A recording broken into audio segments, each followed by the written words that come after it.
A continuación, luego concluido el acto inaugural, empiezan las ruedas de exposiciones. Se invita al señor Ernesto Sánchez Triana a pasar al estrado, por favor, al podio para poder exponer. Antes me gustaría solamente hacerles unas breves indicaciones. En primer término, apreciaré que puedan poner en silencio o en vibrador sus celulares a fin de no interrumpir las exposiciones. Las exposiciones tendrán un tiempo máximo de 25 minutos. Les ruego a los asistentes e invitados que en sus carpetas tienen unos talonarios de preguntas. Las personas que estén interesadas en formular alguna pregunta al expositor, al final de la exposición van a presentarse unas señoritas y van a recibir esas preguntas puntuales. Apreciaría que en el mismo talonario pongan el nombre del expositor, además de su nombre y la institución a la que pertenece. Antes me gustaría presentar al señor Ernesto Sánchez. Es ingeniero de la Universidad de los Andes de Bogotá y doctor de la Universidad de Stanford. Luego de varios años dedicado como profesor universitario y funcionario público en Colombia, empezó a trabajar en el Banco Mundial en el 2002. Ha liderado la preparación de programas y préstamos de inversión, así como de trabajo analítico, primordialmente en Latinoamérica y el Caribe, así como en el sudeste asiático. En la actualidad es el especialista ambiental senior para América Latina y el Caribe del Banco Mundial. A continuación, el señor Ernesto Sánchez. Por favor, denle la bienvenida. Muy buenos días a todos ustedes, señor viceministro Núñez, señora directora Lidia Benavides, distinguidos invitados, señores y señoras. Para nosotros, como representantes del banco, es un privilegio estar acá nuevamente con ustedes, en este caso para compartir una serie de experiencias y enseñanzas sobre el manejo de calidad de aire en América Latina. Pues antes de iniciar, quiero comentarles que mi colega Carter Brandon va a hacer la presentación formal sobre el desarrollo sustentable y la gestión de calidad de aire. Yo voy a hacer una breve introducción. También quiero aprovechar esta introducción para hacer un reconocimiento muy especial al motor de este evento, que es la ingeniera Gladys Macizo. No sé dónde está Gladys, no la veo en este momento, pero la persona que comenzó con esta iniciativa hace muchos años y que fundamentalmente tuvo la idea, junto con el señor viceministro, de convocar este cuarto taller internacional, fue Gladys, y el Comité de Gestión Ambiental de la Calidad del Aire de Lima, Callao, conjuntamente con el Ministerio de Vivienda y una serie de ministerios, incluyendo por supuesto el Ministerio del Ambiente, fueron los que organizaron este evento, que a nuestro modo de ver es fundamental para comenzar nuevamente a darle prioridad a este tema que por alguna razón perdió un tanto de énfasis en los últimos años. Yo les voy a contar por qué el tema es importante para mí. El tema no solamente desde el punto de vista académico, sino personal, porque en mi familia es súper importante. Seguramente lo que más lo puede afectar a uno directamente es lo que le pase a los hijos. Y mi hijo menor se la pasaba en el hospital cuando estábamos viviendo en Bogotá, cuando era muy pequeño. Averiguamos cuáles eran los problemas y generalmente tenían que ver con problemas de lo que vamos a discutir acá. Cuando había inversiones térmicas en Bogotá, cuando había problemas de contaminación atmosférica agudos, inmediatamente estábamos en el hospital que quedaba cerca de la casa. En muchos casos tuve que acompañar a mi hijo a estar con oxígeno durante varios días en algún caso se desarrolló una bronconeumonía muy grave cuando él tenía solamente pocos meses de haber nacido. Después de eso, este tema se volvió el más importante en la agenda de mi casa para mi esposa y para él específicamente, que está comenzando sus estudios de universidad. Lo único que quiere hacer es cuestiones de este tipo, y también quería, hace un poco de tiempo, pues estuvimos viviendo en Ecuador durante algunos años y tuvimos la oportunidad de ir a Galápagos en varias oportunidades, y también vinimos acá a la zona del Amazonas.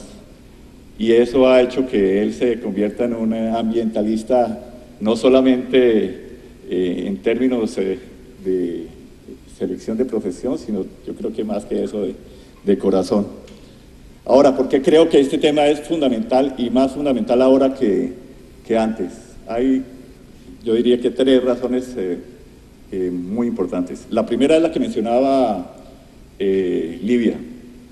Estudios recientes han encontrado que el impacto de la contaminación atmosférica sobre la salud es muchísimo mayor del que se pensaba anteriormente. El informe reciente del Banco Mundial encontró que cerca de 7 millones de muertes al año se debe a problemas de exposición a contaminantes atmosféricos. Y pues un gran número de las enfermedades, particularmente de los grupos más vulnerables, de los niños, de las personas de bajos ingresos, de los ancianos, tienen que ver con la exposición a contaminantes atmosféricos, particularmente a partículas finas y ultrafinas. El otro tema que también es relativamente reciente es que se ha encontrado que los contaminantes que contribuyen más al cambio climático son ciertos contaminantes atmosféricos como las partículas de carbón negro, el ozono, el metano y los clorofluorocarbonos. Estos tienen una capacidad de dañar el medio ambiente, particularmente en términos de cambios en el clima, que es significativamente mayor al del dióxido de carbono. Y la segunda razón es fundamentalmente este efecto sobre el cambio climático. La tercera razón tiene que ver con el impacto económico, no solamente en la salud y las pérdidas laborales, sino hay otra cantidad de impactos asociados con la contaminación atmosférica que el banco ha estimado entre el 1 y en algunos casos hasta el 3% del Producto Nacional Bruto, del Producto Regional Bruto, en la mayoría de los países clientes. En cerca de 80 países el banco ha efectuado análisis del costo de degradación ambiental, y en la mayoría de los casos la prioridad ambiental en términos económicos es la contaminación atmosférica. Pues por supuesto la contaminación atmosférica no solamente a nivel de las grandes ciudades, sino también dentro de las casas por el consumo de leña o combustibles fósiles, es la que más afecta a la población más vulnerable, a los más pobres, particularmente a las poblaciones infantiles. Los niños menores a 5 años son los más vulnerables a este tipo de contaminación. Y eso tiene implicaciones importantes sobre agravar la pobreza y contribuir a que haya mayores distorsiones en la distribución de ingresos. Por eso este tema es tan importante para el Banco Mundial, porque pues la misión del Banco Mundial, que ha sido reiterada y reconfirmada recientemente en la estrategia que se adoptó hace unos meses, es reducir la pobreza y contribuir a la distribución del ingreso. Afortunadamente, en los últimos 20 años, particularmente aquí en América Latina, hay casos muy exitosos de control de contaminación atmosférica. Lo que vamos a conocer en estos 3 días, experiencias como por ejemplo la de Quito, la de Santiago, la de la Ciudad de México, la de Sao Paulo, la de Bogotá, muestran que si hay voluntad política, si hay trabajo analítico riguroso, se pueden hacer las cosas y se puede reducir la contaminación de una manera significativa. Uno de los casos que a nosotros nos parece más ilustrativo de cómo atacar la contaminación atmosférica es el caso de la Ciudad de México, que va a presentar acá en el día de hoy el ingeniero Eduardo Olivares. Hace 20 años la Ciudad de México aparecía en todas las listas como la ciudad más contaminada del planeta, o por lo menos una de las 10 más contaminadas del planeta. En los últimos 20 años se ha reducido la mayoría de contaminantes en más del 50%. Los contaminantes críticos, como por ejemplo el material particulado, se ha reducido en más del 70%. Y adicionalmente a eso, el gobierno de México sigue adelante cada vez con regulaciones e incentivos que promueven de una manera más acelerada la reducción de la contaminación. Pues, todo lo que tiene que ver con mejoras en el parque automotor, exigencias de convertidores catalíticos, mejoras en las gasolinas, en el diésel, sustitución de combustibles de diésel por gas natural, etcétera, han contribuido de manera muy significativa a esas reducciones en lo que es la contaminación atmosférica en México. Adicionalmente, medidas como transporte masivo, intervenciones en transporte masivo, han ayudado también a reducir todos estos problemas y han contribuido a que la calidad de vida de la gente sea significativamente mejor de lo que era hace 20 años. En estos días estábamos con algunos de los participantes acá, íbamos para el aeropuerto de la Ciudad de México y nos dijeron que era mejor y mucho más rápido tomar el sistema de bus rápido que tomar un taxi o cualquier otra clase de sistema de transporte, y lo tomamos. Y estuvimos sin ningún problema a una hora que era pico, pues yo diría menos de media hora desde el centro de la ciudad hasta el aeropuerto, cuando normalmente en taxi, si ustedes querían ir, y aún si quieren ir en horas pico, pueden demorarse una hora y media. Esas cuestiones no solamente mejoran la calidad del aire, sino también que mejoran el humor de los mexicanos y de las personas que tenemos que visitar la Ciudad de México. En términos de ilustración, pues muchas de estas cuestiones también se han hecho en otras ciudades, como van a ver acá, el ingeniero Vladimir Ibarra va a contarles todos los esfuerzos que se están haciendo en Quito, por ejemplo. La ingeniera Catalina Marulanda y el ingeniero Olimpio van a presentar lo que se está haciendo en Sao Paulo. La doctora Carolina Urrutia va a presentar todas las enseñanzas del trabajo que se está haciendo en Bogotá, y otros colegas, incluyendo a Ana y a Sergio, van a presentar lo que se está haciendo en el Valle de Aburrá y en Medellín, particularmente en mejoras de calidad de aire y del transporte.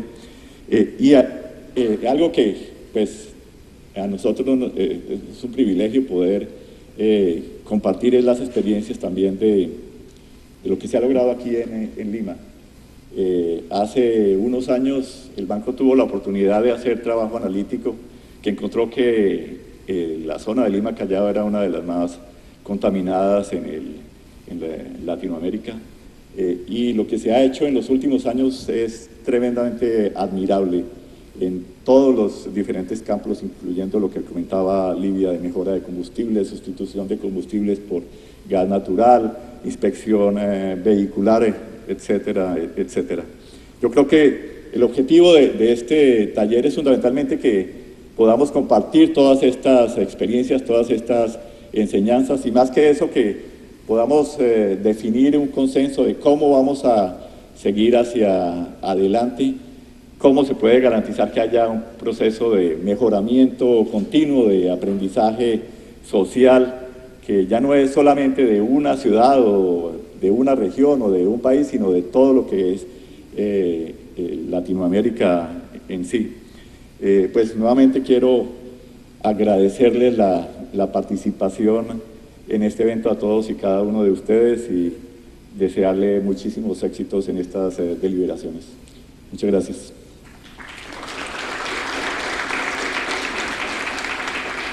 Pues hay una cuestión. Yo tenía una presentación que era bien sofisticada, llena de estadísticas. Ayer estuvimos reunidos todo el día con varios de los presentadores. Estaba pues la que lidera el grupo, que es Gladys Macizo, estaba Karina, estaba Ana, Vladimir, y me dijeron que por favor que no fuera a presentar nada súper sofisticado con estadísticas, porque todo el mundo se iba a dormir, no importaba que fuera a las 9 de la mañana. Por esa razón no presenté todas estas cosas estadísticas, y adicionalmente algo que hicieron tanto Gladys como Karina fue que colocaron chocolates en cada una de las mesas de ustedes para garantizar que si las presentaciones están muy aburridas, por favor comiencen a comerse esos chocolates para no dormirse y para indicarle a los presentadores que tienen que ser mucho más animados. Gracias. Antes de continuar con el programa, invitar al señor Sergio Sánchez a su exposición, me gustaría hacer algunas anotaciones sobre el evento. El Comité de Gestión de la Iniciativa de Aire Limpio para Lima y Callao y la sede central del Banco Mundial en Washington son los organizadores de este importante evento.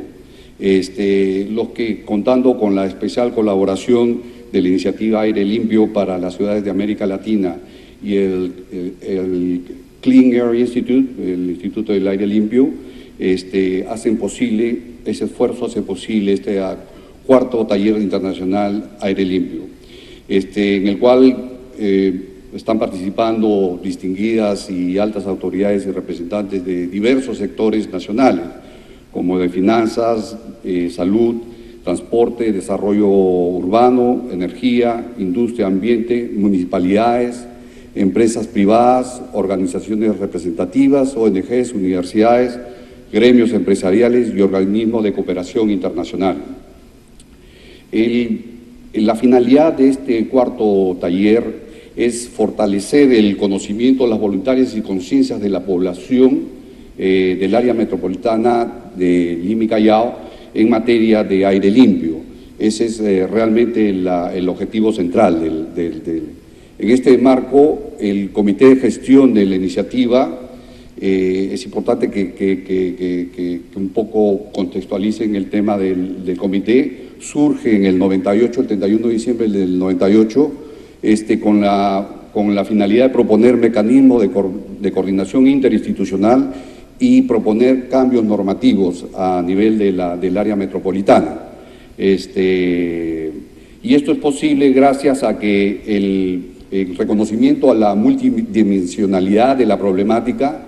Este comité tiene una composición variada, pública y privada, en la cual está compuesta por el viceministro de Vivienda y Urbanismo, que es quien la preside, el representante del Ministerio de la Producción, dentro de los subsectores de Industria y Pesquería, un representante del Ministerio de Energía y Minas, el director general de Salud Ambiental, DIGESA, del Ministerio de Salud, el director de la Oficina del Medio Ambiente del Ministerio de Vivienda, Construcción y Saneamiento, el director general de Transporte Terrestre del Ministerio de Transportes y Comunicaciones, un representante del Ministerio del Ambiente, el jefe de Servicio Nacional de Meteorología y Hidrología de Senami, el secretario técnico del Consejo de Transporte de Lima y Callao, los representantes de la Municipalidad Metropolitana de Lima y los representantes de la Municipalidad Metropolitana del Callao, los representantes de la Confederación Nacional de Instituciones Empresariales Privadas, CONFIEP, y representantes de la Asociación Peruana de Consumidores y Usuarios, ASPEC. Me permito también resaltar que quien realmente apoya toda esta iniciativa de Lima y Callao y quienes están detrás de esta iniciativa es el Banco Mundial, y dentro del Banco Mundial en coordinación otras instituciones internacionales. El Banco Mundial en ese sentido es el promotor de la iniciativa Aire Limpio para las ciudades de América Latina, que fue lanzada en el 98.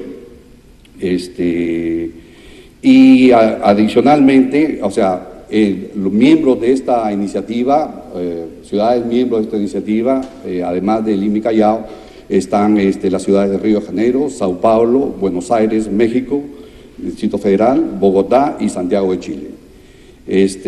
También me permito resaltar que el Instituto Aire Limpio apoya esta iniciativa que fue creada en el 2006 como resultado de un acuerdo entre el Banco Mundial y la Iniciativa de Aire Limpio para Ciudades de América Latina.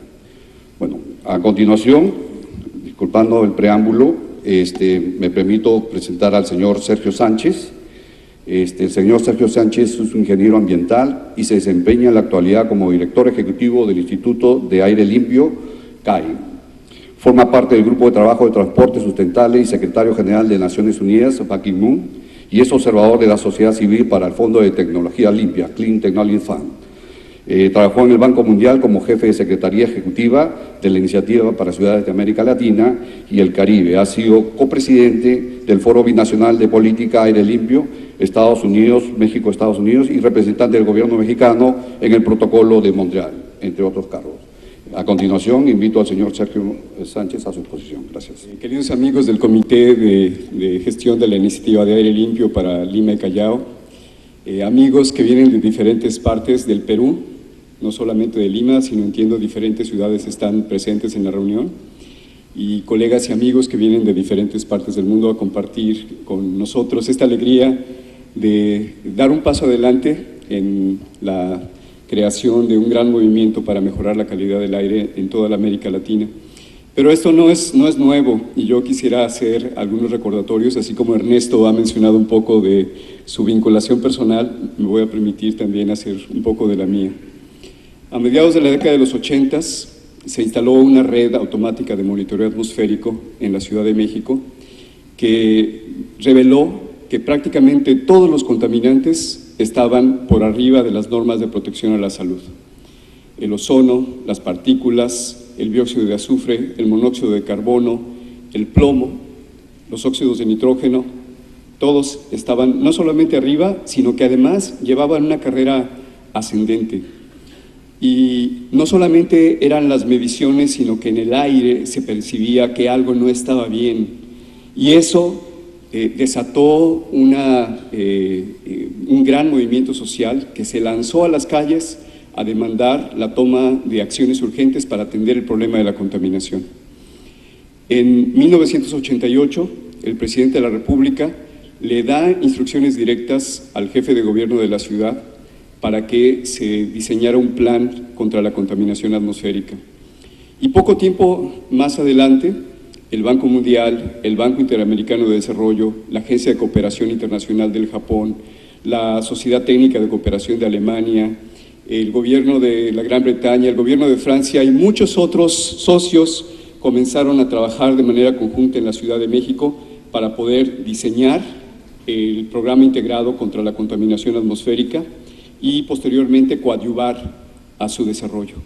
Las medidas que se implantaron en ese tiempo tuvieron un enfoque muy amplio porque abarcaron prácticamente todas las fuentes, el transporte, la industria, los servicios, se introdujeron convertidores catalíticos, se cerró una refinería que estaba prácticamente en el corazón de la Ciudad de México, las industrias más contaminantes salieron del valle, se introdujo un sistema de inspección técnica vehicular. De todo esto, Eduardo Olivares nos va a contar más tarde. Pero no solamente era la Ciudad de México, sino que otras ciudades de América Latina revelaron también problemas muy grandes y profundos relacionados con afectación a la salud derivados de altos niveles de contaminación.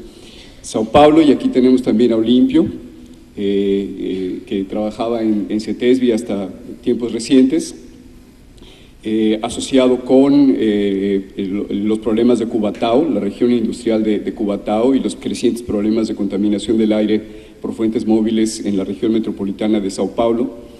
Y de la misma manera, en la parte sur del continente, Santiago de Chile, con niveles muy altos de contaminación, asociados con altos niveles de partículas. Diferentes organismos internacionales estuvieron coadyuvando con los gobiernos nacionales y locales de estas ciudades, y finalmente se llegó a la conclusión de que, a pesar de las particularidades, los problemas eran muy similares. Las fuerzas motrices que estaban dando lugar a esas problemáticas tenían raíces comunes. Y por eso fue que se creó que se llegó al entendimiento de que era necesario crear una iniciativa que se llama la Iniciativa de Aire Limpio para Ciudades de América Latina y el Caribe, que fue lanzada en Washington, D.C. en 1998.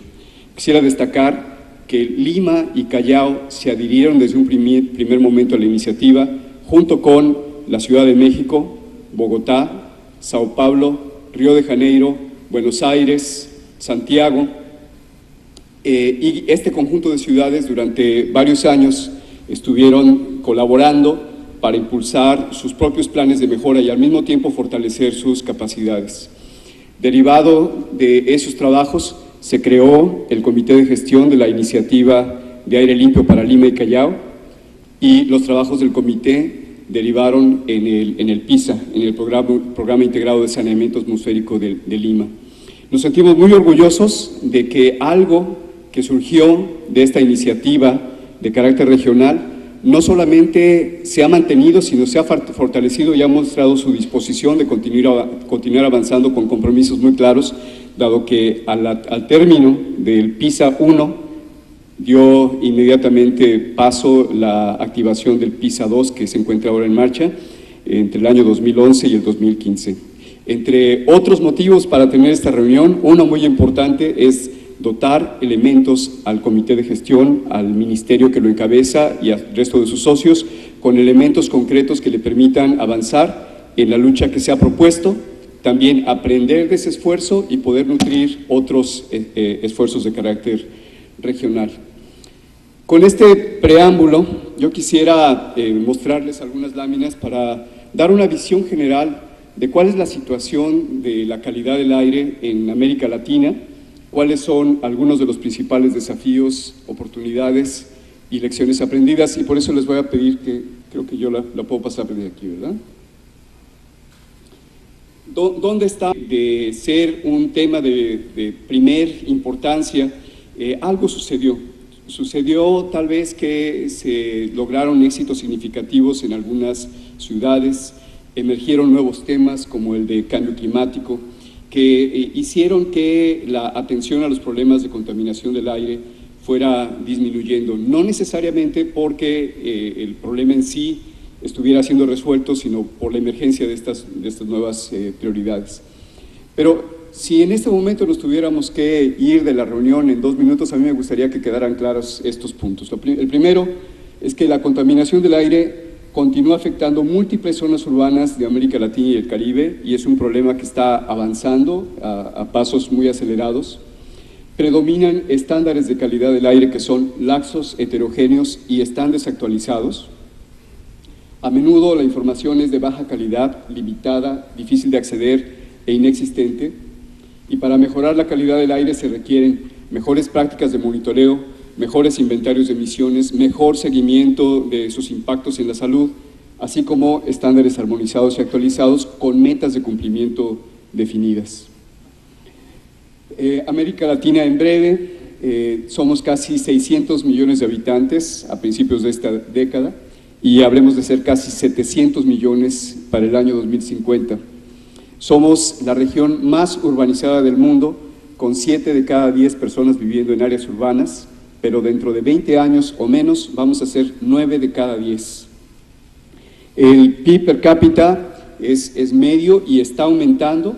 Los niveles de crecimiento económico están propiciando que ese nivel de Producto Interno Bruto y el PIB per cápita vayan incrementándose, lo cual significa oportunidades muy importantes para toda la región, pero al mismo tiempo también grandes desafíos en términos del crecimiento del consumo de combustibles, al aumento del parque vehicular y su utilización, entre otros. El parque vehicular se estima que habrá de crecer 3 veces. Si pensamos que ya no cabe un alfiler en nuestras calles, bueno, tenemos que estar preparados porque de continuar las tendencias actuales, podría haber un parque vehicular que es 3 veces mayor a lo que tenemos hoy en día. Y el doble de consumo de energía. Las sociedades de América Latina se van haciendo más eficientes, pero aún así el crecimiento del consumo de energía sigue aumentando a pasos agigantados.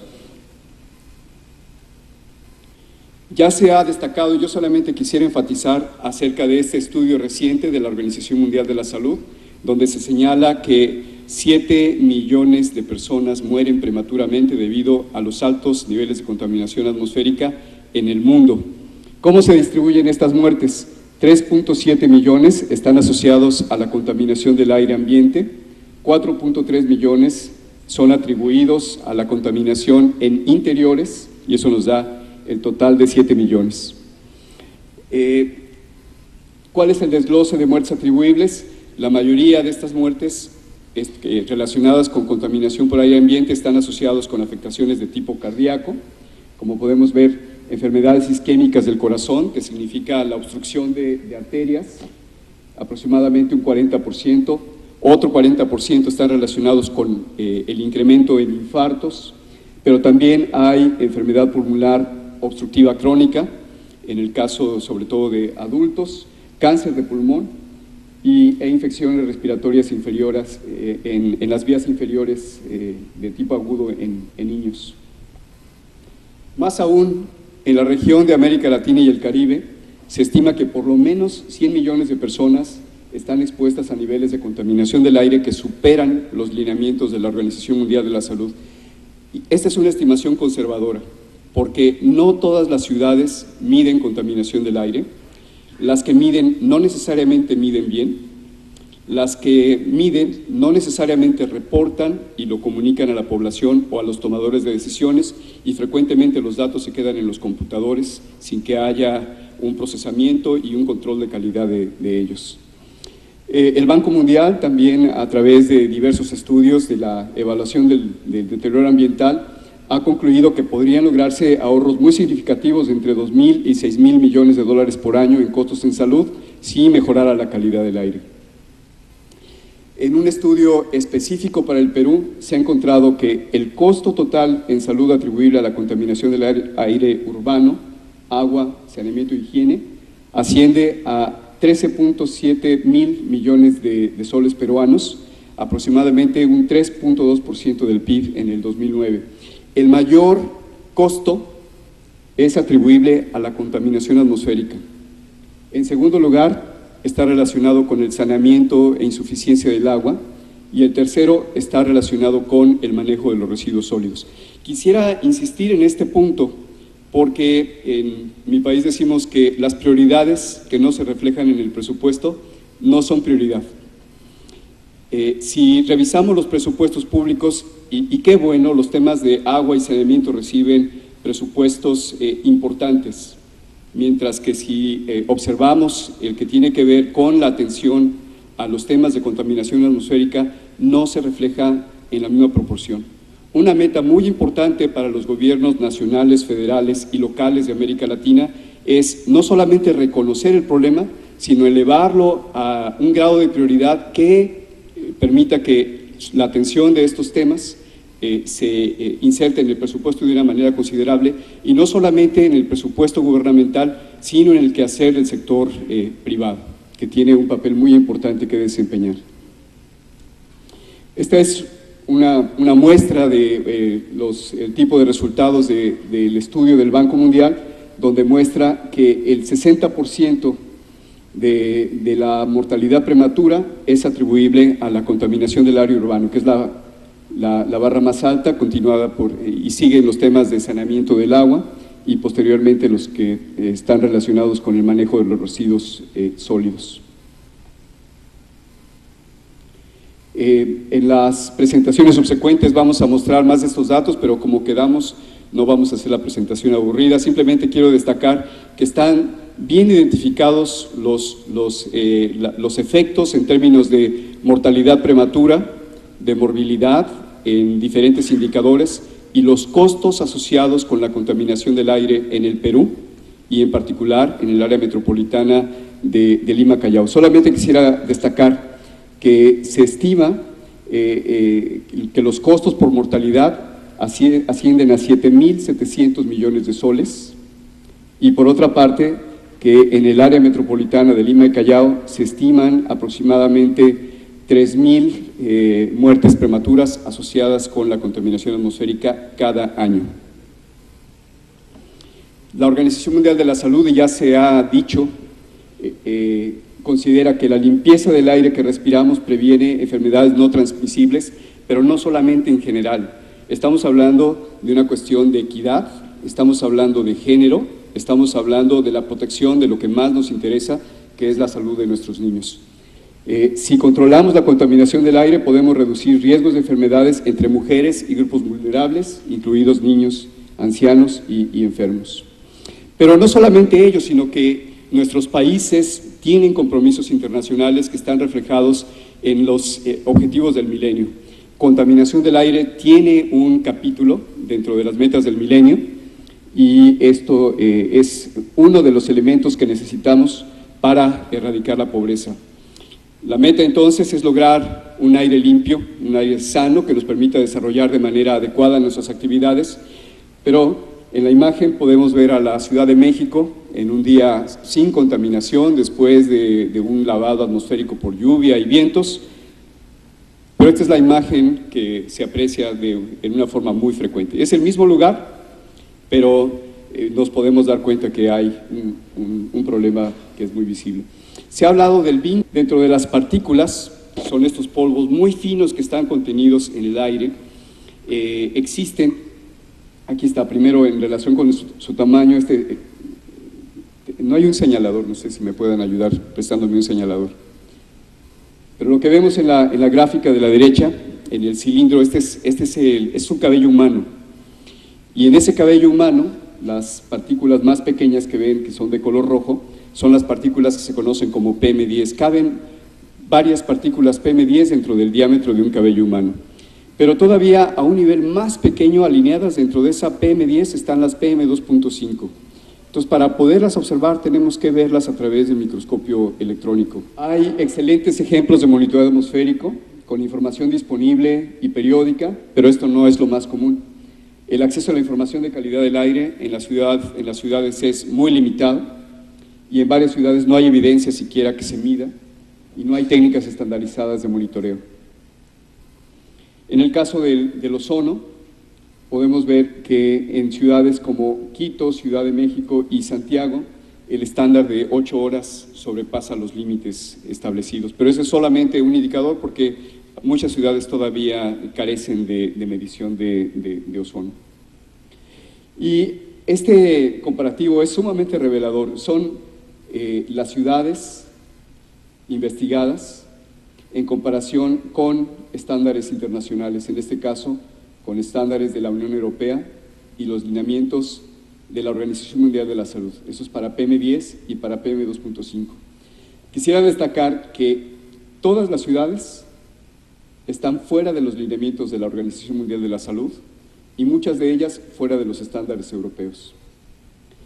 Y la situación es aún peor para el caso de PM2.5, donde podemos ver que los niveles son muy altos y esto es especialmente delicado si consideramos que las PM2.5 son las que por su tamaño pueden penetrar a las vías respiratorias inferiores y provocar diferentes daños, tanto por su tamaño como por su composición. Entonces, existe un problema regional muy importante que significa un punto de partida hacia esfuerzos de mayor envergadura.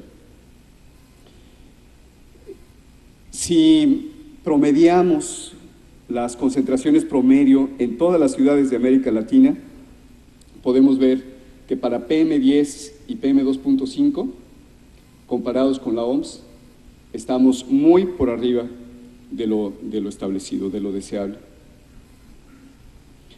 Y cuando hacemos una comparación regional, porque en los medios de comunicación escuchamos acerca de los niveles de contaminación en China y la India, estos niveles realmente son muy altos. En algunos casos se nos salen de escala y por eso están hasta recortados.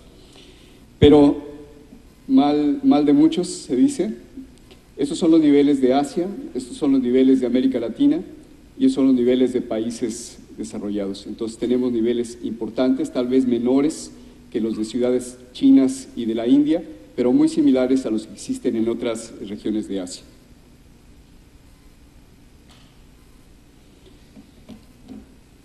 No obstante, En las ciudades que han llevado a cabo esfuerzos consistentes de mejora de la calidad del aire, se han observado mejoras significativas. Este es un comparativo de los niveles de la Ciudad de México que Eduardo Olivares nos va a mostrar con mayor detalle, donde se muestra cómo a finales de la década de los 80 estos niveles iban aumentando de una manera drástica. En este año, un poquito antes, se pone en marcha el programa integrado contra la contaminación atmosférica y después versiones sucesivas, y puede verse cómo estos niveles se han ido reduciendo gracias a los programas de contaminación que se han mantenido a lo largo de estos años. La situación no es muy diferente a lo que ha privado en Los Ángeles, donde sabemos que también ha existido un problema histórico de contaminación del aire y donde se ve que con un desfase de más de 2 décadas, pero el comportamiento ha sido muy similar. Quisiera destacar que incluso ciudades como Los Ángeles tienen que seguirse esforzando porque el crecimiento económico, el crecimiento del parque vehicular, el crecimiento de la actividad urbana propicia que aún después de esos esfuerzos los niveles de ozono sigan estando por arriba de la norma.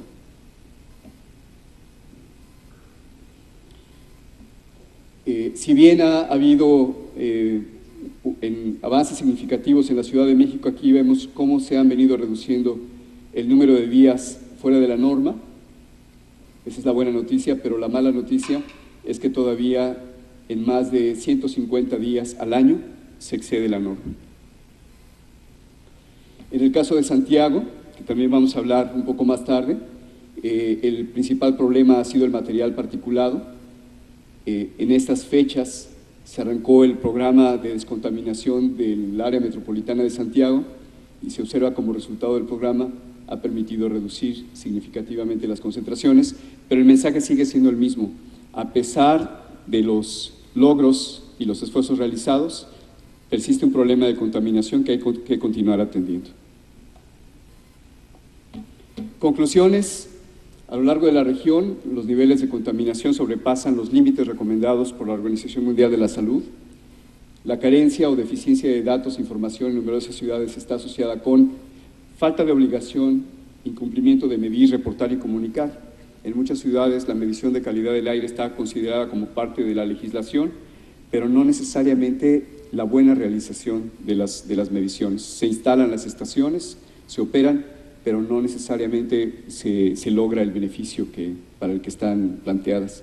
Sistemas de gestión de calidad del aire incompletos, es decir, falta de inventarios de emisiones, falta de planes de calidad del aire, falta de seguimiento, falta de fiscalización, conllevan a deficiencias también, no solamente en la medición, sino el cumplimiento de esos estándares, además de una pobre incorporación de indicadores de calidad del aire, salud y costos en los marcos de indicadores locales y nacionales. Para lograr una gestión de calidad del aire eficaz se requieren estándares actualizados, es fundamental, metas de mejora calendarizadas basadas en los estándares, así como la vigilancia de su cumplimiento y una participación informada de actores clave y el público. Algunas recomendaciones de carácter regional: armonizar estándares de calidad del aire, mejorar la medición, reporte y verificación de estos niveles, aumentar la disponibilidad y facilitar el acceso a información, fortalecer la gestión de una manera integral, incluyendo definición de objetivos, cuantificación de reducciones, identificación, evaluación y priorización de estrategias, definición de instrumentos de política y mecanismos de implementación, y el fortalecimiento de los mecanismos de seguimiento y evaluación. Y una más, fortalecer procesos de construcción de consensos, desarrollo de capacidades, cambio de hábitos y herramientas de toma de decisiones.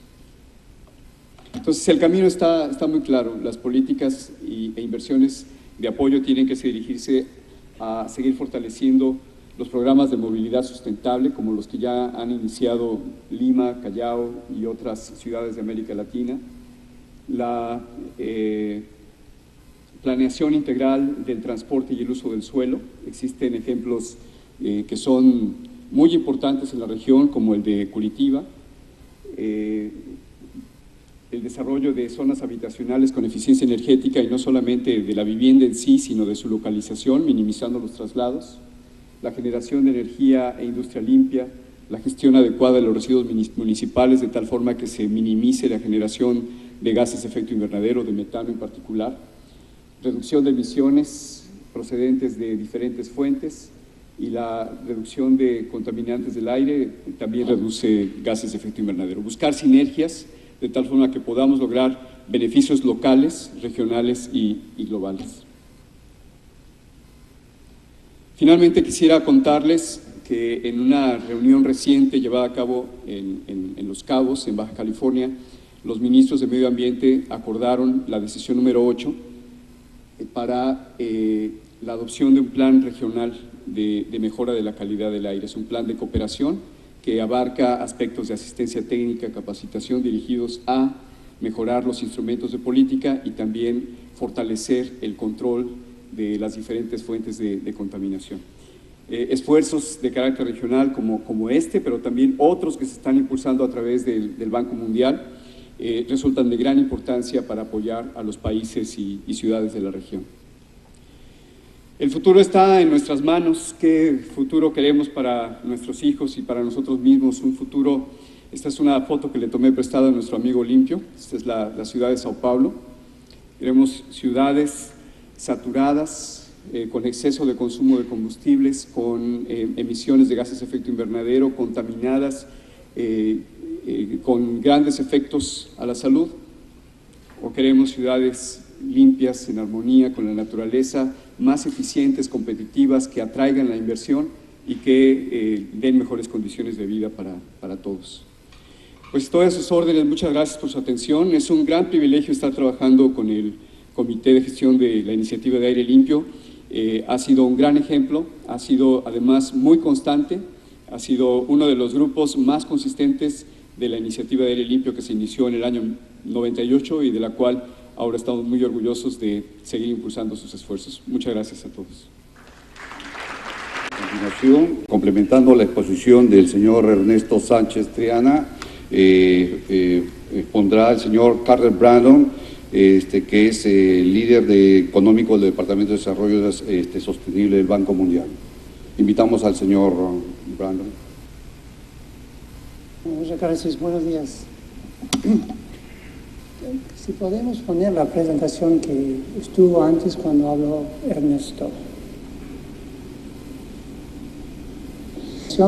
Pero también hay impactos muy económicos. Cada uno ha tenido un poco de historia personal. El mío es que el foto en el centro es sacado de la oficina del Banco Mundial en Beijing, China. Estuve 4 años en esta oficina y esto es un día típico, si no un poco mejor que el promedio.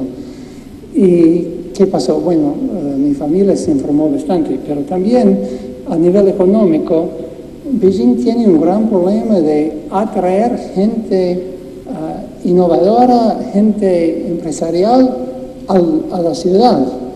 Y hay empresas que pagan, no sé cómo se dice en español, pago de peligro para que la gente venga a la ciudad, porque la calidad del aire es tan malo y los parientes no quieren traer, los padres no quieren traer sus chicos. Bueno, así es, y realmente a mi señora no le gustaba por nada vivir en Beijing. Bueno, quiero dar primero el mensaje que, como puse, ojo, muchos países de América Latina no tienen economías sostenibles. Quiere decir que no tienen economía sostenible o medio ambiente sostenible. Voy a presentar por qué, pero realmente es una región, una de las malas del mundo, igual que África. Todo Asia y todo el Medio Oriente, todo el Asia Central, del sur, del este, todo esto maneja sus economías y sus ambientes mejores que los países de América Latina. Entonces, estoy dando una impresión muy general. Cuando hablamos de la sostenibilidad, hay conceptos nacionales, después hay conceptos dentro del mundo, dentro de la canasta de temas ambientales, donde se encuentra contaminación del aire. Entonces, estoy hablando del grande al específico. Este cuadro, si pueden leer, tiene en verde los países que realmente en las medidas que hace el Banco Mundial, los países que realmente son más sostenibles, incluye Perú, por ejemplo, incluye México, Uruguay, pero también tiene países que son en las líneas rojas, que no son sostenibles, incluye Colombia, Ecuador, Paraguay, hasta en la línea más baja, Chile, República Dominicana. Entonces, no quiero meterme en los detalles, pero como dijo, ojo, es un problema y debe ser una gran preocupación de los gobiernos y del pueblo. Bueno, esta medida de la sostenibilidad viene de conceptos de capital. Cada país tiene varias formas de capital y hay 5 realmente. Y en este momento estamos hablando de, no sé cómo funciona.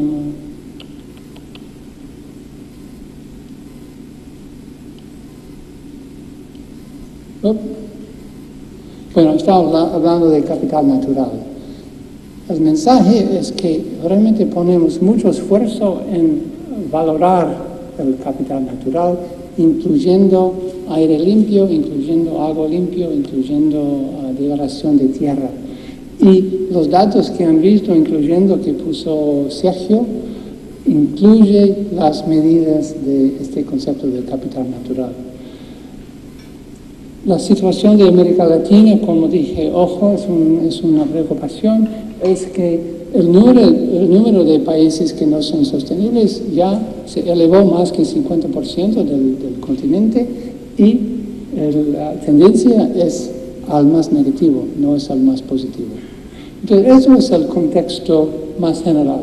Entonces, los mensajes son que seguimos estos datos, son importantes, quiere decir que hagamos mucho más esfuerzo en la evaluación de capital natural y impactos de contaminación y lo publicamos cada año y hacemos lo que llamamos benchmarking, unas comparaciones entre los países para realmente darle mejor entendimiento del problema.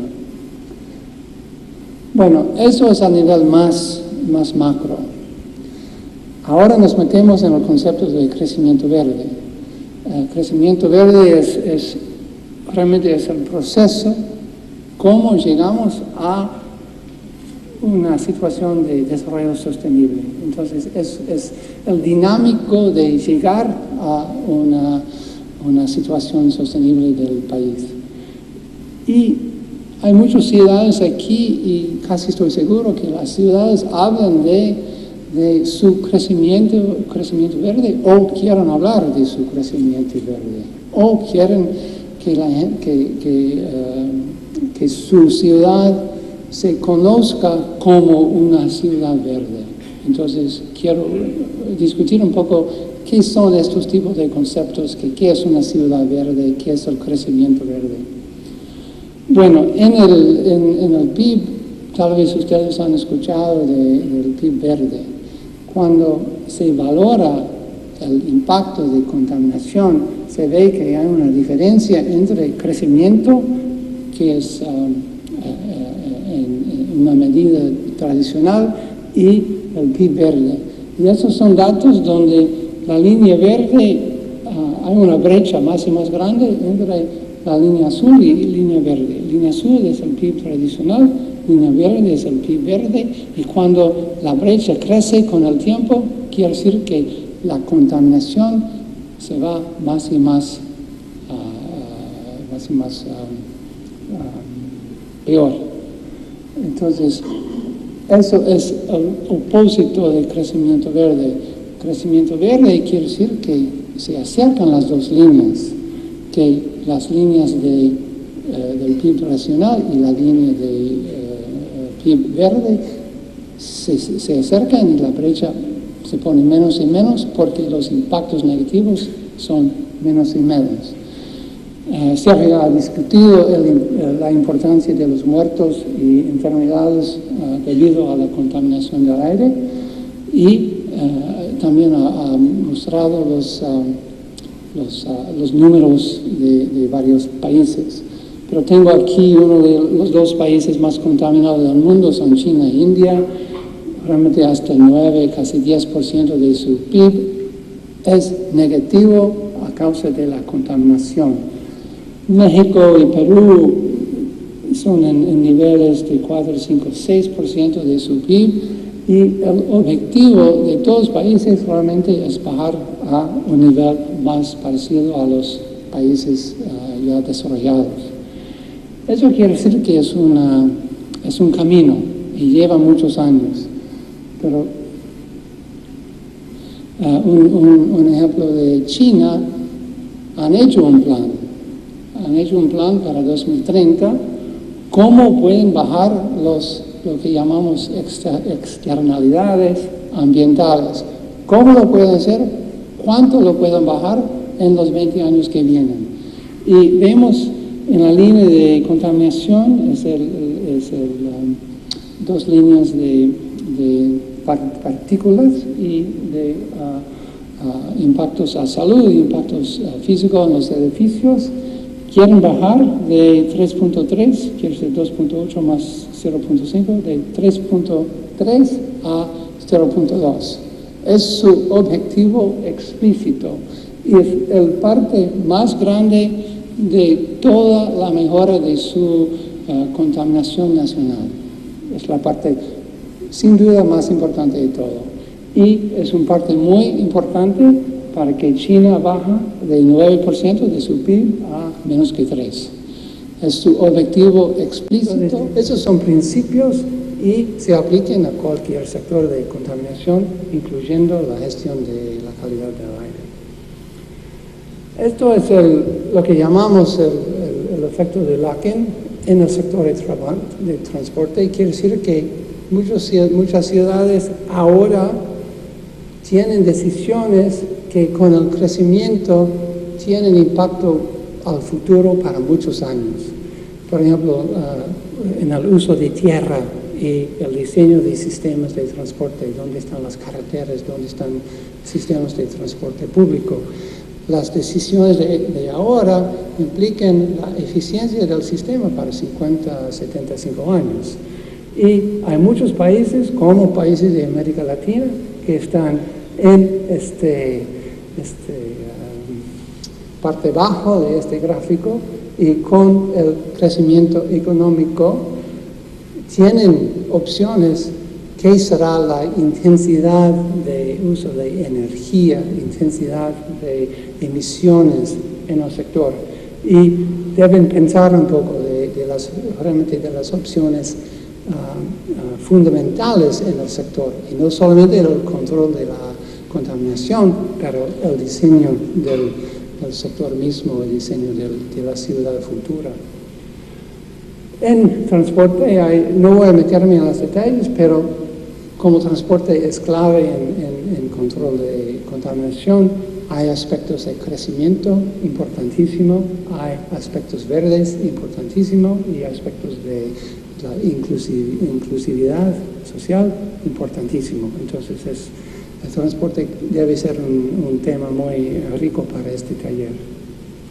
Bueno, conclusiones: los países no pueden lograr tener crecimiento verde sin reducir el costo de contaminación del aire, y esta reducción de contaminación tiene beneficios a varios niveles, la ciudad, nacional y global. Se puede cuantificar los beneficios, se puede monitorear los beneficios, y el Banco Mundial lo va a hacer. Entonces, si ustedes no lo hacen, nosotros lo hacemos. Y ya tenemos un acuerdo con una empresa que usa satélites para monitorear la contaminación del aire, porque desde el espacio se puede realmente ver qué es el nivel de contaminación y la composición de la contaminación. Es muy interesante, y entonces da al mundo otra manera de tener datos que solamente las estaciones en cada ciudad. Bueno, con esto muchas gracias. El señor Eduardo Olivares Lechuga es un ingeniero ambiental que actualmente ocupa el cargo de coordinador de asesores del subsecretario de Planeación y Política Ambiental, habiendo desempeñado anteriormente el cargo de subdirector de Transporte de la Secretaría de Medio Ambiente y Recursos Naturales, Semarnat. El ingeniero Olivares tiene 20 años de experiencia y parte de esta ha sido en el sector privado en la industria automotriz. Merece destacarse que el ingeniero Olivares ha participado en el programa Transporte Limpio de la Ciudad de México. Invito al señor Olivares a pasar a... Buenas tardes a todos. Agradezco esta invitación al taller de Transporte Limpio, que sin duda es muy importante, muy relevante para las políticas de calidad del aire en Latinoamérica y particularmente al Comité de Gestión de la Iniciativa de Aire Limpio de Lima y Callao, así como al Banco Mundial. Muchas gracias por esta invitación. Pues la experiencia de la gestión de la calidad del aire en la Ciudad de México sin duda es muy relevante. La Ciudad de México, como bien decía Sergio Sánchez hace un momento, tuvo problemas muy serios de contaminación atmosférica a finales de los años 80 y a principios de los 90. En aquellos años se decía que la Ciudad de México era la ciudad con el mayor problema de ozono en el mundo, y en ese momento se empezaron a tomar muchas decisiones, hubo mucha cooperación internacional. Por supuesto que hubo estudios, análisis, se fortaleció la red de monitoreo y se tuvieron elementos muy relevantes para tomar decisiones, y es justamente de eso de lo que les quiero hablar el día de hoy. Pero antes que nada, creo que antes de abordar esta experiencia de la Ciudad de México es muy importante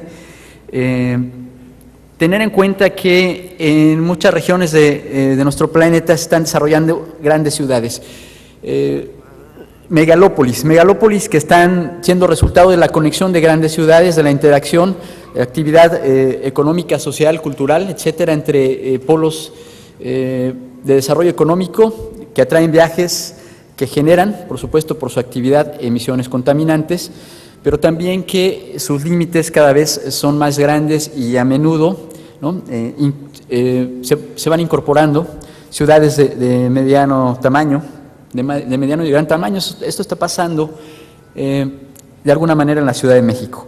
Y esto nos plantea paradigmas relevantes en cuanto a la gestión de la calidad del aire, ¿no? ¿Por qué? Sobre todo porque ya no, la complejidad de problemas no solo crece en dimensiones relevantes en cuanto a participación de la industria y de muchos sectores de la actividad en la generación de emisiones, sino también que el manejo político, administrativo y técnico se reparte entre diferentes autoridades, y eso lo hace todavía mucho más complejo, y es justamente lo que está pasando en la Ciudad de México. Algo que también es muy relevante es que tenemos que plantearnos una imagen objetivo en nuestras grandes ciudades latinoamericanas, sobre todo las más pujantes, donde la economía repunta y sostiene en mucho la actividad de regiones enteras, en ocasiones de países, ¿no? Pues plantearnos cómo quisiéramos que esa ciudad, ¿no? Hace un momento se hablaba de sustentabilidad, cómo queremos plantear, cómo queremos normar, regular el desarrollo y la gestión de crecimiento urbano, si tenemos esa aspiración de tener ciudades sustentables y con menos problemas de contaminación. Sin duda es todo un reto, y podemos imaginarnos estas ciudades, sobre todo haciendo uso de tecnología de punta, de incorporar técnicas innovadoras de aprovechamiento de energía, de captación de energía, de tratamiento de agua, de ordenamiento urbano, de trazo urbano basado en transporte masivo, sobre todo, que el crecimiento esté orientado a eso y que los servicios se den en función de una planeación previa de cómo queremos que esa ciudad crezca y cuáles son esos insumos mínimos que necesita para irse desarrollando. Esa imagen objetivo es fundamental para que nosotros planteemos una estrategia de crecimiento en general y en particular de calidad del aire.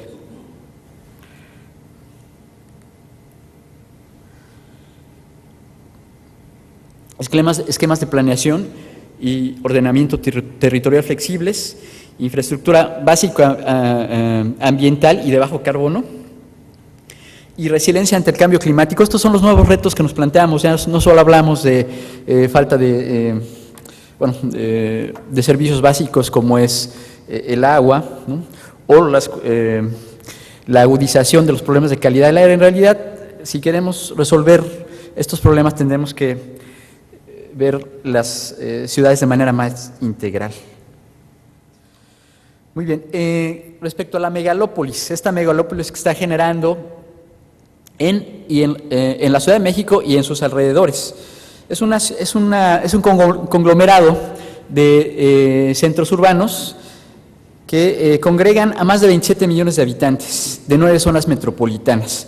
Estamos hablando no solo de la zona metropolitana de la Ciudad de México, que es la que abarca en población y en territorio la mayor proporción, un 73% en población.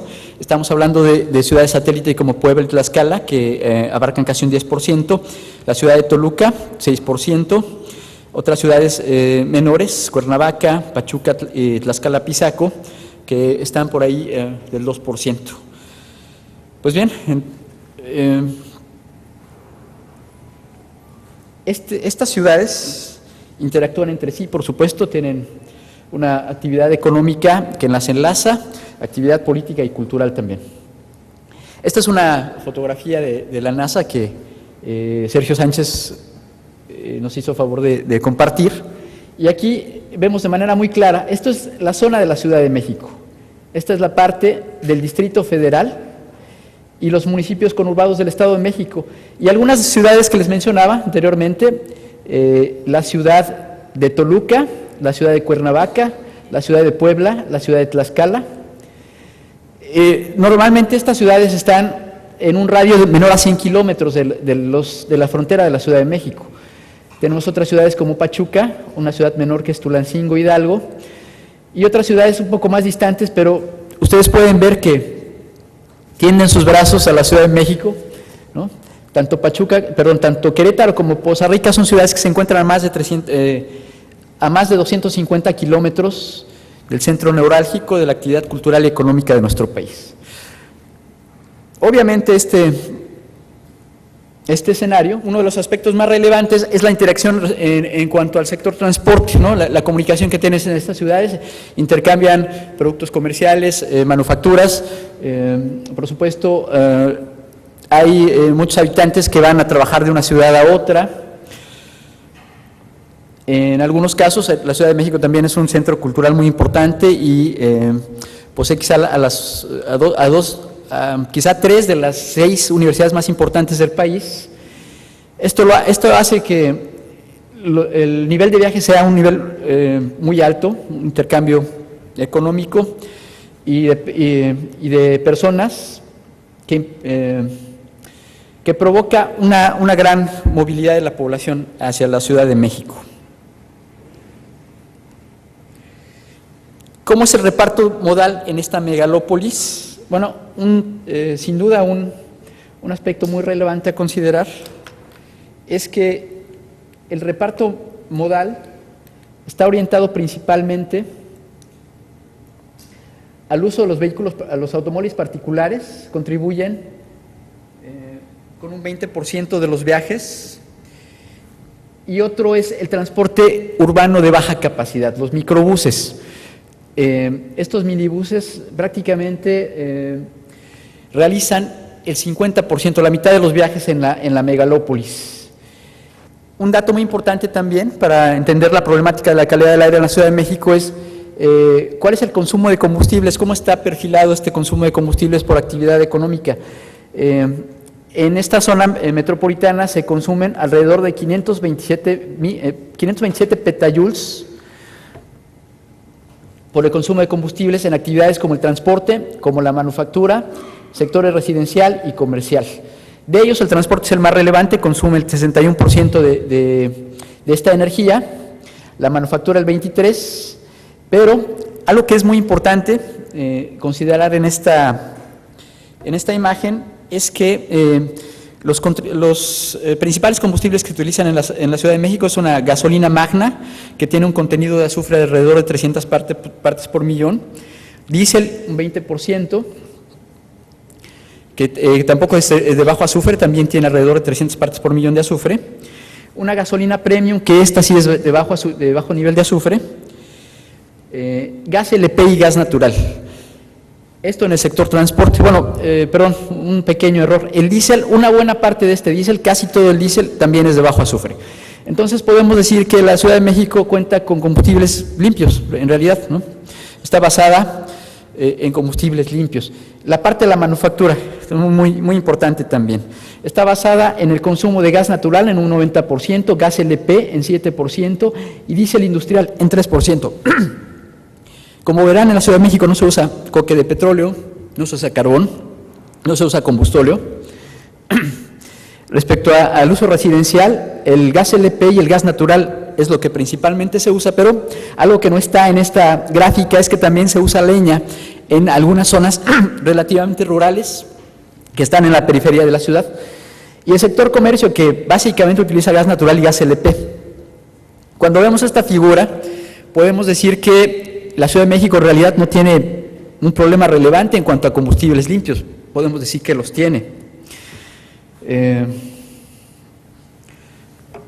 Y bien, ya con estos antecedentes, las emisiones por sector también son muy relevantes.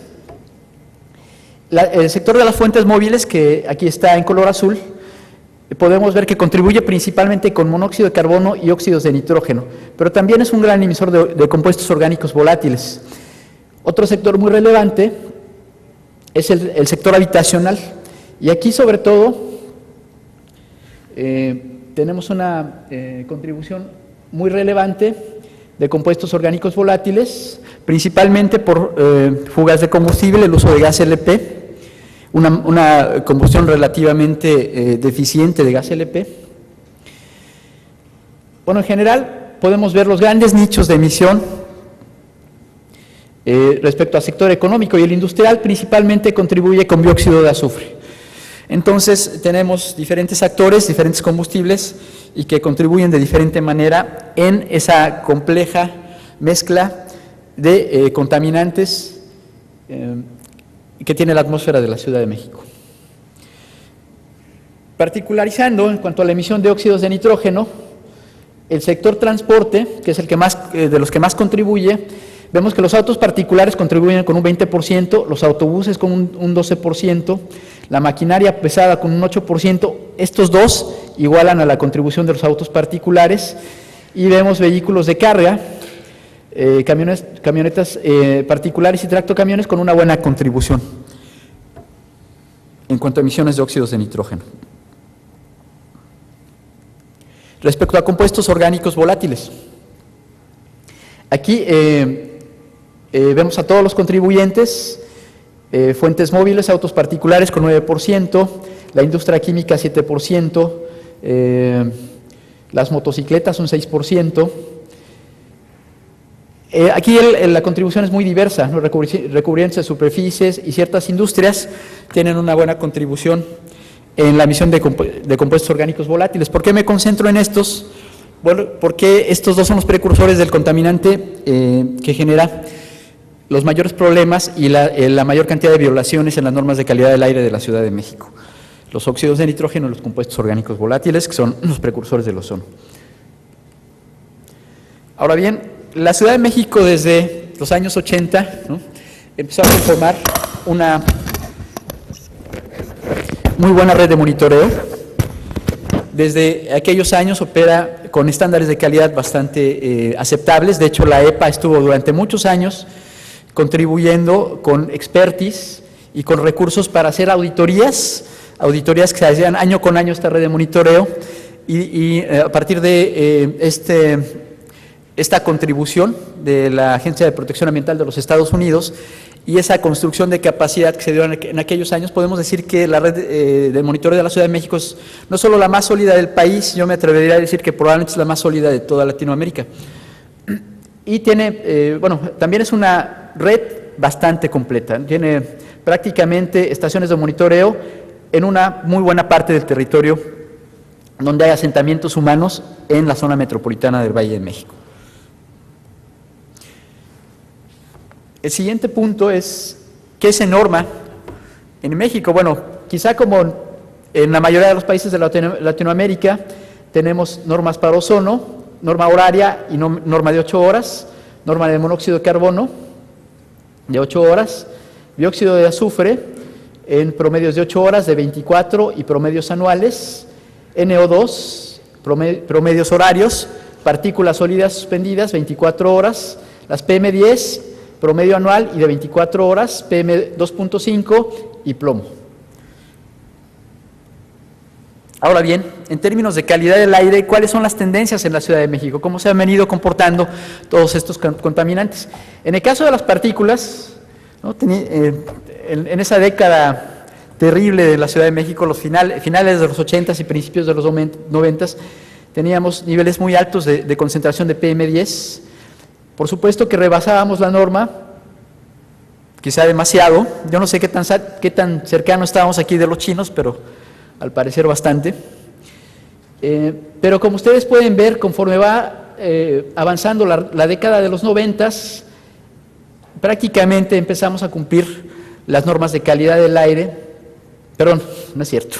Estábamos distantes de cumplir las normas de calidad del aire. Es hasta el año 2010 que nos acercamos a cumplir. Y prácticamente 2013 podemos decir que fue el primer año donde pudimos cumplir esa norma de promedios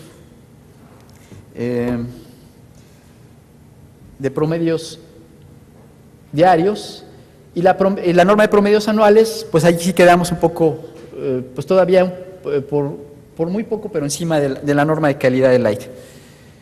Ahora bien, aquí hay un caso interesante. Las partículas PM10 son genéricas, pero pueden contener sulfatos, nitratos y otro tipo de partículas de origen orgánico, partículas de carbón negro, pero también metales pesados. Y uno muy relevante es el plomo. El plomo en la Ciudad de México a finales de los 80s se presentaban concentraciones muy altas, excedía por mucho la calidad del aire. En esos años hubo varios estudios epidemiológicos, sobre todo de seguimiento de las concentraciones de plomo en leche materna y en sangre de bebés y de niños menores de 1 año, entre 1 y 2 años, y por supuesto que se encontraron niveles preocupantes para la salud. Es muy importante quizá este caso porque en realidad la reducción dramática de las concentraciones de plomo se pudieron lograr gracias a una gestión política, ¿no? Y técnica también, ¿no? Una voluntad política como quizá nunca se ha visto en nuestro país, en la Ciudad de México en particular, para remediar un problema ambiental. En este caso, todos los actores, ¿no? ¿Cuáles eran los principales emisores? El principal emisor de plomo era la gasolina que se expendía en toda la ciudad con altos contenidos de plomo. Obviamente, el alto uso de gasolina y las condiciones meteorológicas, pues propiciaban estos altos niveles en concentración que obviamente se transmitían a las personas en general, pero eran mucho más agudos sus efectos en los niños. ¿Qué pasó en estos años para que pudiéramos no solo cumplir la norma de calidad del aire, sino tener una tendencia pues muy positiva en los niveles de plomo? Pues concretamente pasaron varias cosas. De hecho, desde 1990 los niveles de plomo se empezaron a reducir. Y en algunos años, en particular en 1992, se nulificó el contenido de plomo en una de las gasolinas que se expendía en la Ciudad de México. Y así se siguió con la política, ¿no? De ir reduciendo en una de las gasolinas que todavía contenía plomo su concentración, hasta que por fin pudimos tener en 1996 la eliminación completa del plomo en las gasolinas. Entonces, 96 es el año clave, y aquí podemos ver cómo 96 justamente marca esa tendencia tan positiva en la reducción de concentración de plomo en la Ciudad de México. Y esto es un ejemplo de política, perdón que lo vea así de rápido, pero esto es un ejemplo de política pública donde la industria automotriz se comprometió a incorporar convertidores catalíticos en los vehículos. El expendedor de gasolina se comprometió a reducir el plomo de manera acelerada en esas gasolinas. El sector gubernamental reguló, forzó y negoció con los actores para que eso se pudiera dar. Y gracias a esas negociaciones podemos decir que en México se introducen los vehículos con convertidor catalítico en el año de 1991. Si ustedes se dan cuenta de esos episodios tan graves de contaminación por ahí del 88, 89, pues solamente se llevó 3-4 años de negociaciones para tener un éxito tan contundente en la reducción de plomo en la atmósfera de la Ciudad de México. Ahora bien, vamos a ver otros casos porque tenemos otros que no han sido tan exitosos. Empezamos con las tendencias de óxido nitroso. Esta gráfica lo que nos indica es la frecuencia de días en los que se excedió la norma oficial mexicana. Tenemos, por ejemplo, que para 1996 teníamos en el orden de 82 días que se excedía la norma de calidad del aire, y para el 2002 ya no teníamos ningún día. Esto, como les comentaba hace un momento, en mucho motivado por ese cambio tecnológico con los vehículos que se vendían y que circulaban en la Ciudad de México con convertidor catalítico. Ese abatimiento en óxido nitroso se debió principalmente a eso. Pero, sin embargo, ¿no? Los niveles de óxidos de nitrógeno en general, si bien se abatieron por ahí del 2000, han tenido una tendencia prácticamente permanente, ¿no? No ha habido grandes mejoras. Podemos decir que los óxidos de nitrógeno hoy por hoy en la Ciudad de México no han bajado, ¿no? Se mantienen como estaban por ahí del año 2004. Tenemos una década con niveles muy similares en concentración de óxidos de nitrógeno.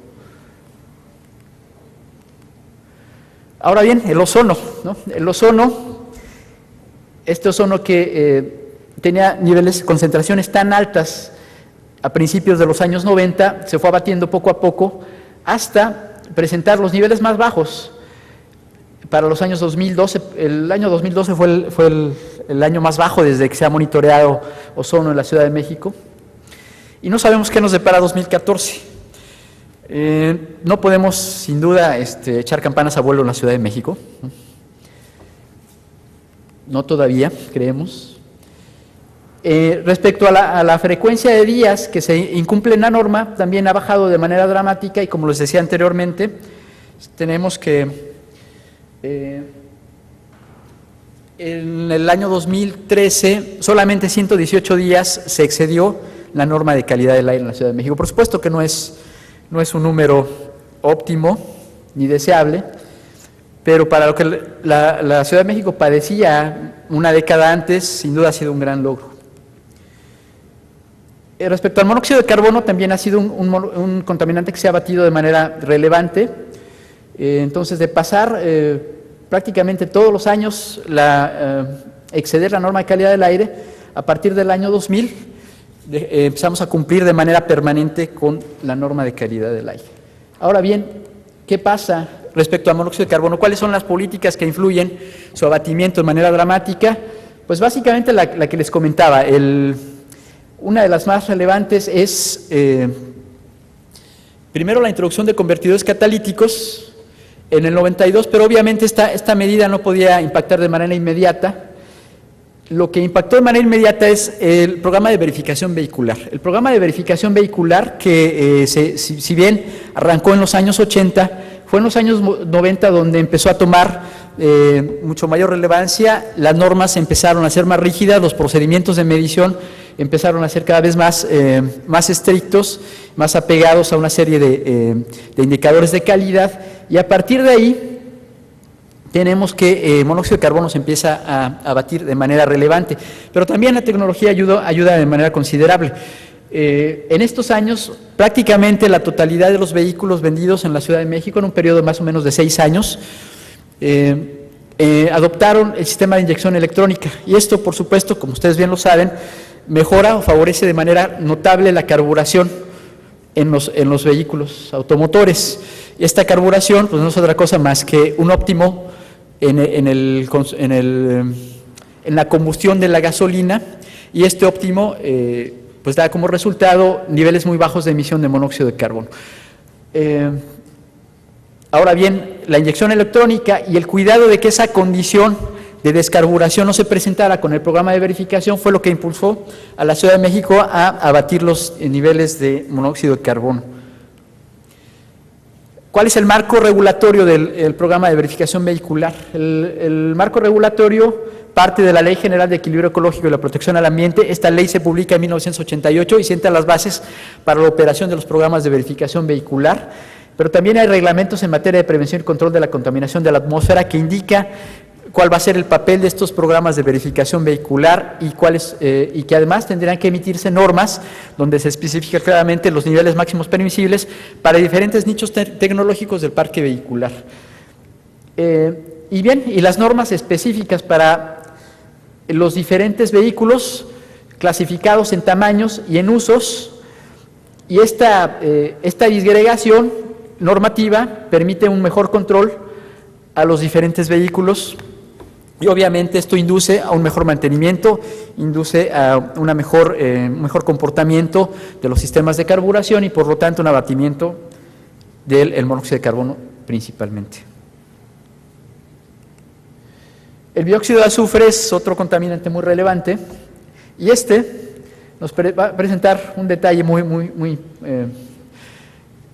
particular. Como habíamos dicho hace un momento, las emisiones de dióxido de azufre en la Ciudad de México están influidas principalmente por la industria. Es la industria la que contribuye en mayor proporción a la generación de dióxido de azufre. Como ustedes verán, este comportamiento ha sido un tanto irregular. La norma que estamos graficando aquí es la norma 22, que es una norma de límites de 24 horas, ¿no? Y la norma que graficamos aquí es una norma de promedios anuales. Es importante hacer notar que, si bien la norma de promedios anuales se mantiene muy cerca o por debajo de la norma de calidad del aire, no así la norma para 24 horas. ¿Esto qué nos quiere decir? Que en estos años hubo sobre todo episodios que elevaron mucho una concentración horaria. Esta gráfica, acuérdense que nos da datos máximos. Entonces, un descontrol, ¿no?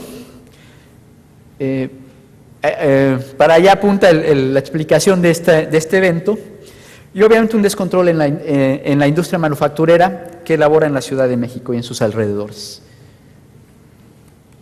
Ahora bien, en materia de dióxido de azufre, una de las políticas más relevantes del gobierno local fue gobierno local apoyado por el gobierno federal, fue inducir al uso de combustibles limpios, inducir al uso del gas natural como un combustible básico para la industria manufacturera y el retiro paulatino del combustóleo.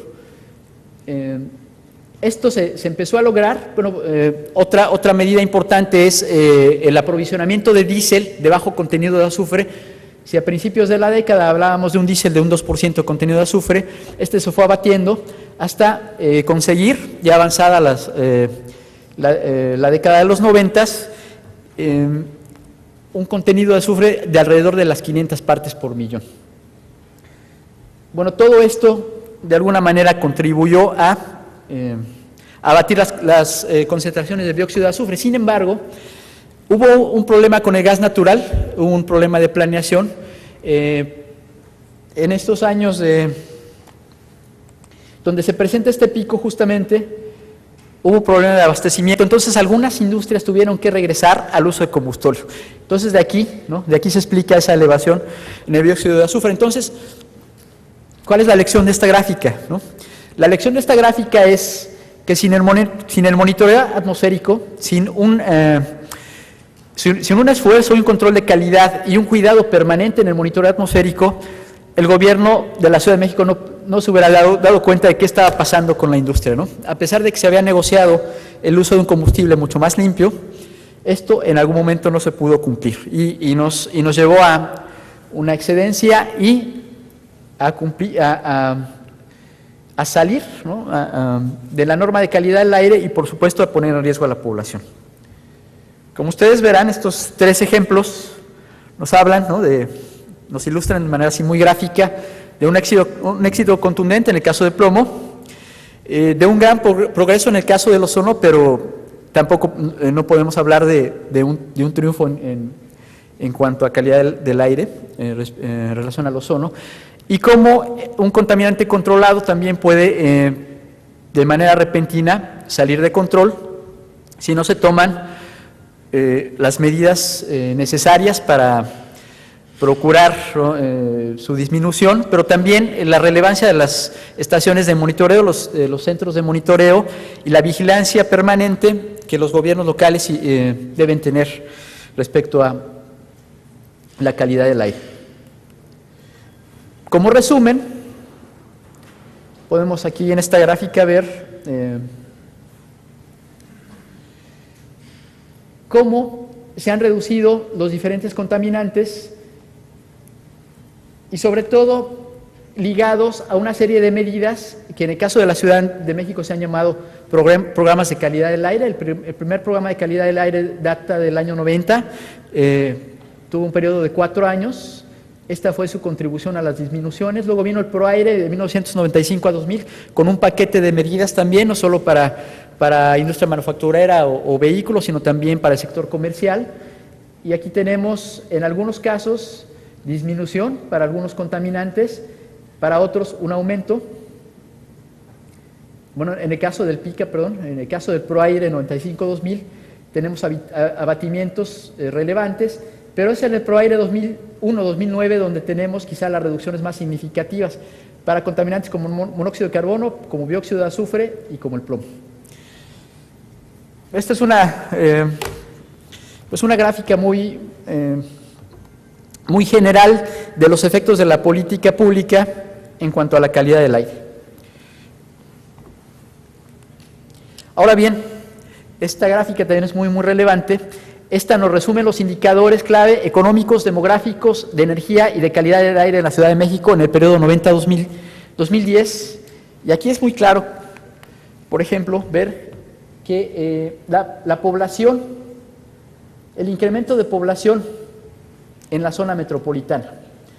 Hablamos de incrementos prácticamente del orden del 100% en un periodo de 2 décadas.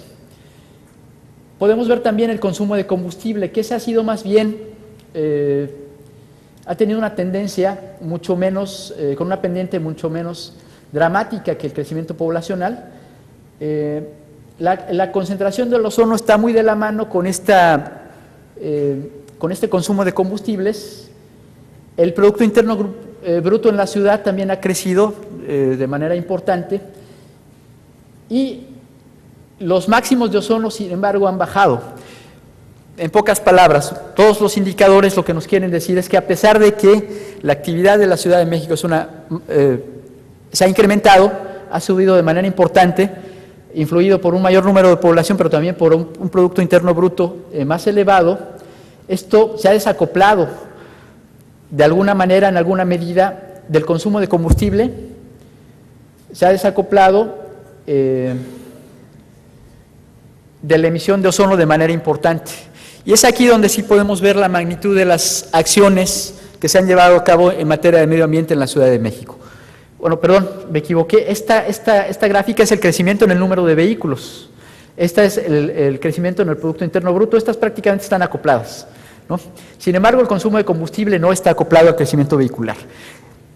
En otras palabras, la Ciudad de México ha propiciado una flota limpia en el sentido de que ha impulsado, bueno, también el gobierno federal, normas para vehículos nuevos, donde cada vez se les exige un menor nivel de emisiones para contaminantes como los óxidos de nitrógeno, las partículas, los hidrocarburos, principalmente el monóxido de carbono. Los programas de verificación vehicular han intentado mantener una buena condición mecánica de los vehículos en circulación, pero hay otras medidas como el impulso al transporte público. Sin duda, el impulso al transporte público es lo que nos explica que a pesar de que haya más coches en la Ciudad de México, no estén consumiendo más combustible. Por lo tanto, los BRTs, en la Ciudad de México estamos hablando en este momento de 90 kilómetros de líneas de BRT, estamos hablando de por lo menos 6 líneas ya en operación de BRTs. Estamos hablando también de una norma de eficiencia energética impulsada por la Federación. La norma energética entró en vigor en este año, pero ya la industria automotriz estaba preparando para ella desde hace 2 o 3 años atrás. Estamos hablando también de una mejor planeación urbana. Estamos hablando de una serie de políticas que permiten que, a pesar de que las condiciones son adversas para la contaminación en la Ciudad de México, respecto al crecimiento económico, mayor dinamismo económico y también una mayor posesión de los vehículos, a pesar de eso, el nivel de ozono no se ha incrementado. Sin duda, eso es un gran éxito. Por último, las conclusiones. ¿Sí? El monitoreo de la calidad del aire es clave, ¿no?, para diseñar soluciones y medir el progreso tanto como del respaldo público y la voluntad política. O sea, la red de monitoreo es un indicador, pero la voluntad política y la participación de la población, de la ciudadanía, el respaldo público a estas medidas son fundamentales, porque esto es lo que hace bajar los indicadores, ¿no? Los inventarios de emisiones detallados y periódicamente actualizados también son un gran instrumento, porque esos también nos van a indicar con otro parámetro cuáles son las medidas que sí están funcionando, ¿no? Cuáles son los sectores de la economía que sí están abatiendo sus emisiones y cuál de ellos están creciendo. La evaluación de los costos y beneficios es clave para priorizar las opciones de alto impacto, involucrar a los actores e informar al proceso de toma de decisiones. Una estrategia integral ha probado ser efectiva en 3 niveles de gobierno. Esto quiere decir que el federal, el gobierno estatal y el gobierno municipal tienen que compaginarse para que los programas puedan funcionar. La incorporación de múltiples sectores a la problemática, el transporte, la energía, el desarrollo urbano y cómo estos pueden contribuir a la mejora de la calidad del aire. También considerar que hay múltiples actores en todo momento y que estos siempre tendrán intereses con los que hay que lidiar. Y combinar los instrumentos de política, regulaciones, economía, incentivos, información, todos ellos son importantes en una política de calidad del aire. Fortalecer la identificación de cobeneficios también, por ejemplo, incluir impactos regionales y globales de la contaminación del aire y sus soluciones. Dentro de la contaminación del aire también hay un componente de cambio climático, ¿no?